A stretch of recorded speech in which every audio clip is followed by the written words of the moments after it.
To do or think anything that I hadn't already been thinking about, you know? So it's not in my nature to have a diluted message. I'm much more interested in having agency and being sure that I can be heard in whatever space I'm operating in. And, you know, I just think operating in a local way is the most powerful. And, you know, I live in the city that I was born in. Okay. You know, and that's as much as I want and need as far as community to have a conversation with right now, because there's so much to talk about, and so much to also listen to and try and understand. And we are most useful where we can last. You know what I'm saying? Okay. I like that expression. We are most useful where we can last. I like that a lot. That was dope. That was dope. That hit me here. That hit me here, my friend. We are most useful where we can last. Oh God. Yeah. So I'm happy to be where I'm at, and I'm happy to just keep making the connections I can where I'm at. So like, let me make sure I'm hearing you correctly. So you're saying like so much of your person you keep in local, of just like what work can you do to make last, and that's just what it is. But your music is just accessible to everyone and anybody that is just on the streaming networks of just like Tidal, Spotify, and all those great things, right? Correct. Yes. Right. So it is accessible, but I'm not pushing it farther than my city limits right now.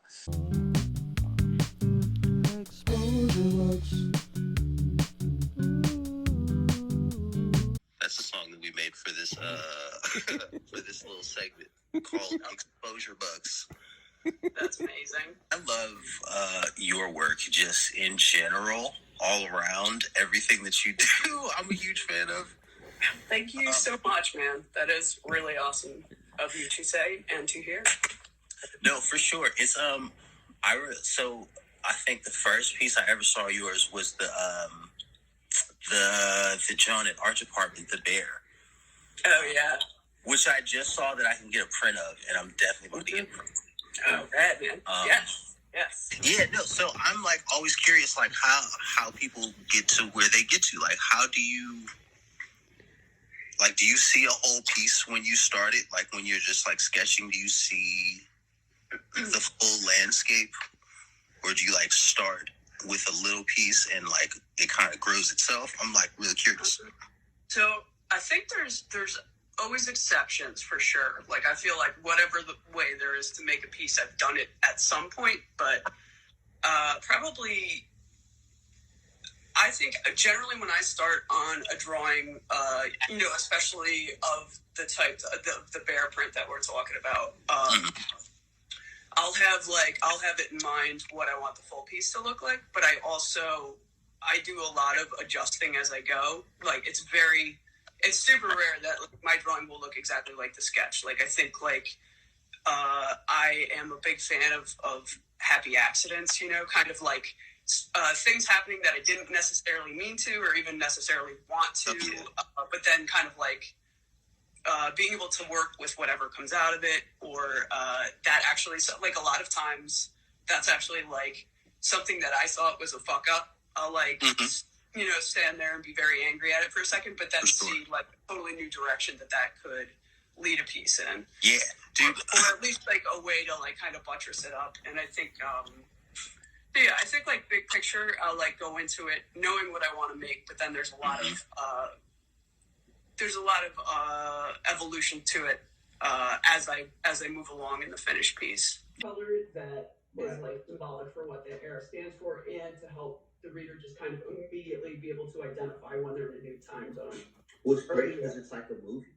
Like, I'm just about to do this real quick. So there's one, which is like the sepia for like a throwback, and then it goes to that crazy shit. Yeah. So dope. Yeah. That's the future. That's what we have to look forward to, guys. Awesome. Look at this shit. But I think like So you're saying you're like taking time with each panel, and I love that because like forget the like years of back and forth the author and I had trying to like make the story and then like making the story and pitching it out, it getting rejected, so we would retool it and send it back out. Like there's years and years of that. But then just the drawing, just the painting was probably 1.5 to 2 years straight. Like that was like 80% of my day was spent like making those pages. And then like if with comics it's like easy to sit down and just be done with it in like 2 hours, and that's like 2 years of my life that took like 2 hours to get through, you know. And that's the thing, because it's like I can sit with a paperback and I can like fly through it, and it's like 250 pages. But like something like that, something like this, because it's like it's a graphic novel, and it's like the way it's done, it's like a movie. It's like I like to spend time with it, and like I like to watch movies like 2 or 3 times. So I would be like, I'm about to spend like 4 months reading this shit. It's gonna be your 2020 buddy. Right.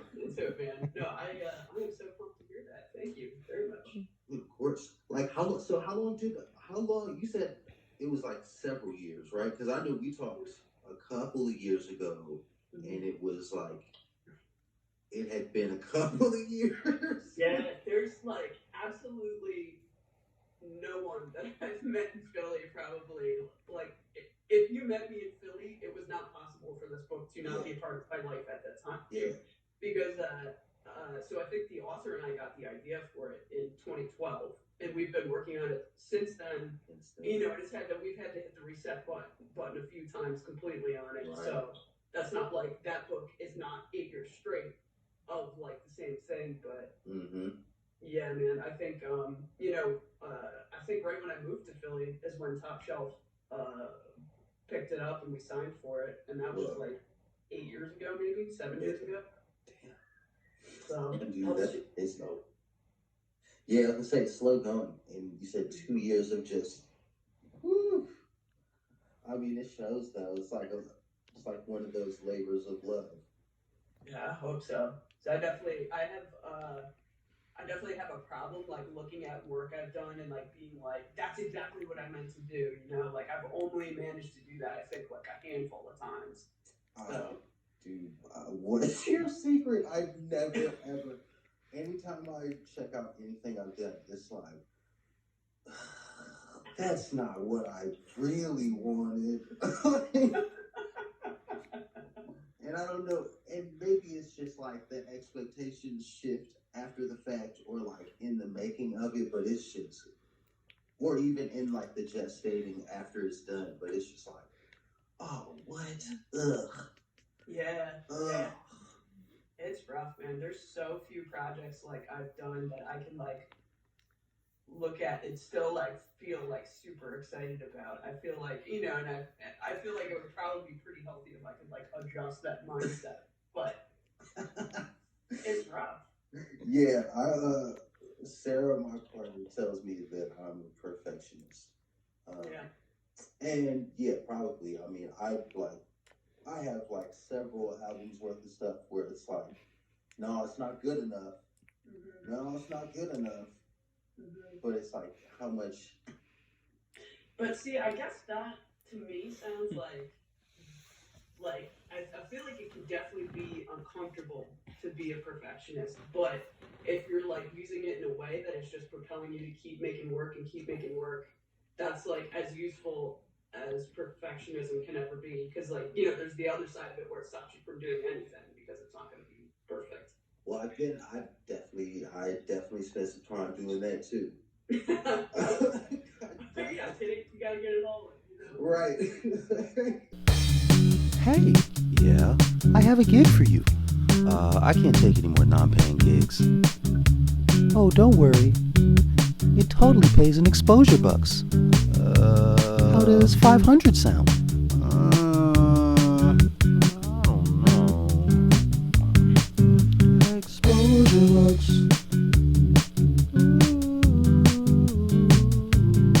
They make the people go nuts.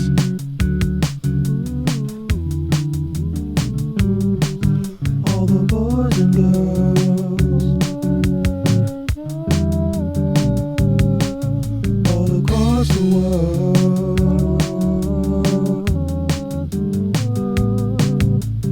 Everybody loves exposure.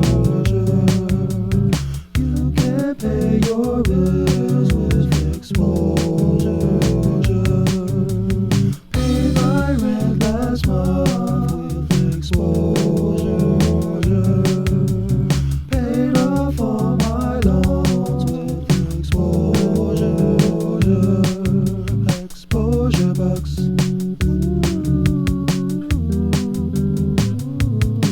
They make the people go nuts.